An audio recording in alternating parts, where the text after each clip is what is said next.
Airlangga Hartarto itu sangat mungkin diajak untuk menjadi bagian dari poros perubahan. Mungkin juga disorongkan untuk mendampingi Anies Baswedan. Karena beberapa waktu yang lalu ketika Nasdem berkunjung ke Golkar, keduanya terlibat saling senyum, saling hangat, dan keduanya saling menggoda untuk menjadi bagian dari poros mereka masing-masing. Kata Nasdem, sangat mungkin Golkar menjadi bagian dari perubahan. Kata Golkar, sangat mungkin Nasdem menjadi bagian dari koalisi Indonesia Bersatu.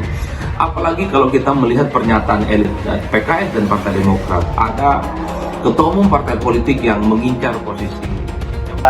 Dan kita sekarang yang kita punya adalah koalisi Indonesia Bersatu. Kita berharap ya bahwa koalisi ini makin besar makin bagus, mana mengundang adanya penambahan partai politik yang lain untuk bergabung bersama koalisi. Nah, itu yang disebut koalisi besar itu. Nah, bahwa nanti koalisi mana atau partai politik mana yang bergabung, nah nanti kita lihat perkembangannya seperti apa. Tidak tertarik kan, semuanya kita tertarik membangun komunikasi dengan siapa saja. Kalau nggak tertarik ya, kalau nggak tertarik membangun komunikasi, ya tentu ketua umum kita nggak datang kemarin. Semuanya, kita sekarang sedang membangun komunikasi, sedang tertarik membangun komunikasi dengan semua pimpinan partai politik. Ini salah satu bentuk keterbukaan dan juga kehangatan Pak Surya dengan Ketua Umum Partai Golkar, dan antara kami tidak merasa ada sekat walaupun partainya sudah berbeda. Ya kalau koalisi sama-sama punya koalisi, tentu dengan koalisi yang sama komunikasi menjadi hal yang penting di dalam politik. Ya tentu tadi salah satu wakil ketua umum dari P3 dan tentu partai KIB nanti akan membuat keputusannya sendiri. Demikian, koalisi besar di mana-mana menguntungkan Indonesia. Jadi kita tunggu tanggal mainnya. Koalisi perubahan untuk persatuan ini bersifat inklusif, sekali lagi ya, tidak eksklusif membatasi apa yang sudah ada.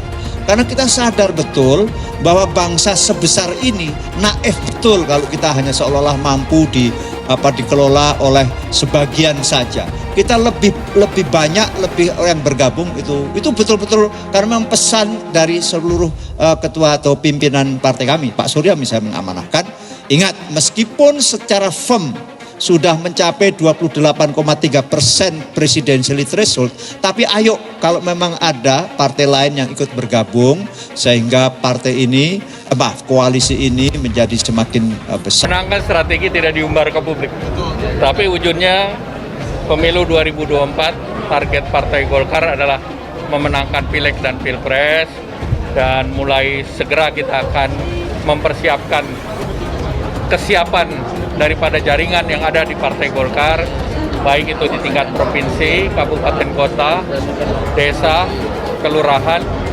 dengan strategi-strategi yang tentu mendorong fungsionaris-fungsionaris yang ada untuk difungsikan. Ya kalau nama itu kan sudah diusung di dalam Munas, dan itu tentu diperkuat di dalam Rapimnas dan Rakernas. Jadi itu nanti strateginya akan dibuat secara bertahap. Tapi artinya ya Pak ya? Artinya sudah keputusan Munas, Rapimnas dan Rakernas.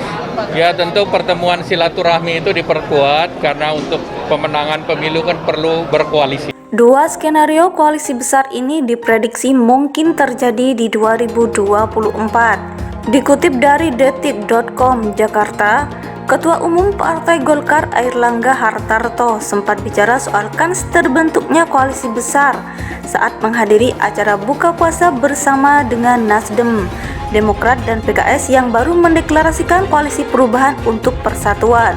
Apakah mungkin terbentuk koalisi besar di pemilu 2024? Direktur Parameter Politik Indonesia Adi Praitno menilai koalisi besar mungkin terjadi. Dia bahkan menduga akan ada dua koalisi yang bisa terbentuk di 2024. Kemungkinannya dua hal. Pertama, poros koalisi besar berisikan semua partai politik koalisional pemerintah minus Nasdem versus koalisi partai oposisi yang tergabung dengan poros perubahan yang digagas oleh Nasdem lalu didukung PKS dan Demokrat. Dua poros ini mewakili kubu pemerintah yang didukung banyak partai dan kubu perubahan didukung hanya 3 partai, kata Adi Praitno saat dihubungi Minggu 26 Maret. Adi lalu menyampaikan potensi komposisi capres-cawapres dari dua kubu besar besar tersebut. Dia menyebut kubu besar pemerintah bisa diisi dengan pasangan Prabowo Subianto dan Ganjar Pranowo. Sedangkan kubu perubahan bisa mungkin diisi dengan Anies Baswedan AHY, Anies Baswedan Hovifah Indar Parawansa, atau Anies Baswedan dan cawapres lainnya. Pasangan capres dan cawapres kubu pemerintah bisa Prabowo Ganjar atau Ganjar Prabowo, atau siapapun nantinya yang disepakati koalisi besar. Sementara dari koalisi perubahan sebagai penantang pasangan capres-cawapres bisa Anies AHY atau Anies Hovifah atau Anies dengan yang lainnya. Selain itu, Adi menilai skenario lainnya mungkin terjadi. Dia menyebut Nasdem bisa jadi pada akhirnya akan tetap bersama pemerintah membentuk kubu melawan poros pengusung Prabowo, tapi meninggalkan Demokrat dan PKS. Kemungkinan kedua, bisa saja koalisi besar berisikan semua partai politik pendukung pemerintah saat ini kembali bersatu, termasuk Nasdem di dalamnya kembali bergabung dengan kubu pemerintah All Party Presiden, hanya menyisakan Demokrat dan PKS. Jelasnya, capres yang bertanding bisa Al Jokowisman, Prabowo bisa maju dengan poros sendiri, Ganjar juga maju dengan poros sendiri, dan Airlangga bisa maju dengan poros sendiri. Sementara Demokrat dan PKS menyesuaikan ke poros politik yang sudah terbentuk. Capres-cawapres oposisi tak ada karena tak punya kendaraan politik, lanjut dia.